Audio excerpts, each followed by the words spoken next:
Number one problem with The Flash, and honestly most speedsters in general, is that the writers don't understand the gravity of what certain speeds mean.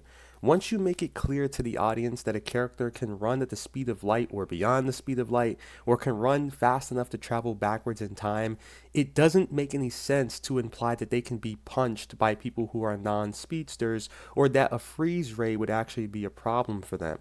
See, the human brain is really good at following simple paths of logic, which means people know quickly when something does or doesn't make sense. Like, for example, most normal weapons don't move at the speed of light or faster than the speed of light, and Flash can move faster than light speed, so logically no weapon can hit the Flash. Once this is established in the audience's mind, it's hard then to shake a scene that completely contradicts this. And I get it, writers want to make their speedsters insanely fast. It hooks audiences in and is something that's visually very stunning.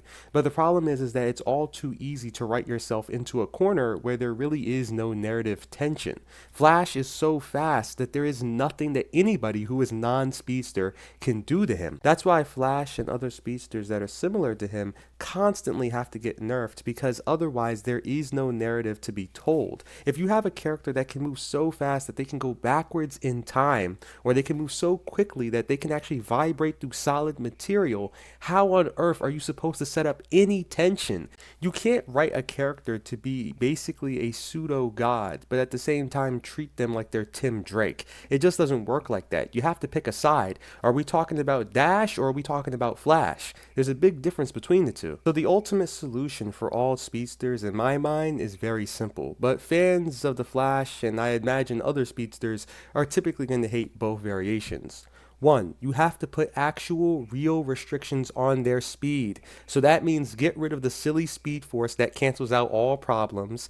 Like, for example, once they hit their insane speeds, they can no longer interact with the world safely. This would force them to actually be ultra careful and cautious of the environment that they use it in, and give a decent logical explanation on why they can't just instantly kill their enemy, because it could cost thousands of innocent nearby lives by the sonic boom that they create when they move at such a speed, or something like that.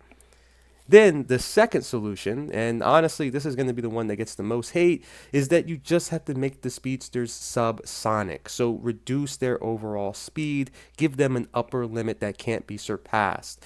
So I would say nothing close to the speed of sound, maybe maximum 500 miles per hour. That would make them crazy fast in comparison to regular people and most normal weaponry, but at the same time it still allows for a possibility for non-speedsters to pose serious issues for them via traps or even tricks. And it also would explain why the speedster can't just solve every single problem in an instant, because they just aren't fast enough. Now I know some people will say these solutions suck, keep Flash's powers the same way, just write the stories to be better. The problem with that, bro, is that Flash can vibrate through solid objects, he can run fast enough to go backwards in time, and on top of that, he can move beyond the speed of light and react on a level of attoseconds. See, this little sphere amplifies kinetic energy, firing in directions that can only be described as unpredictable. But not for you.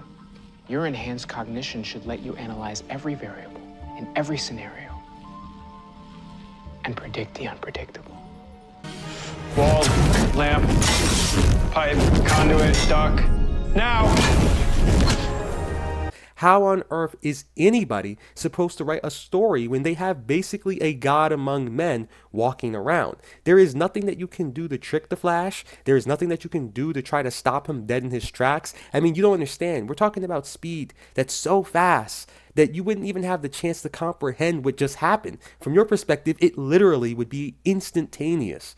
And that is the one thing that Flash fanboys have to learn to accept. If you want the character to remain the same with no modifications, then you have to accept the three only solutions to deal with him.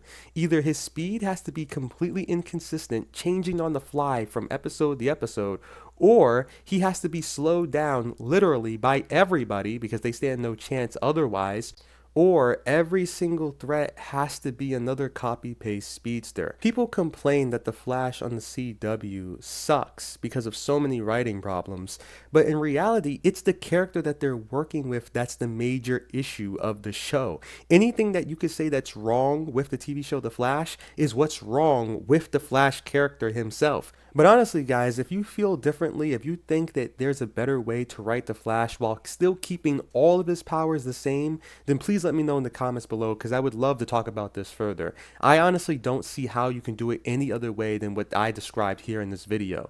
And as always, guys, I'm Moonlight F, and I'm just looking out for you. Check the mic and make sure it sound right, boys.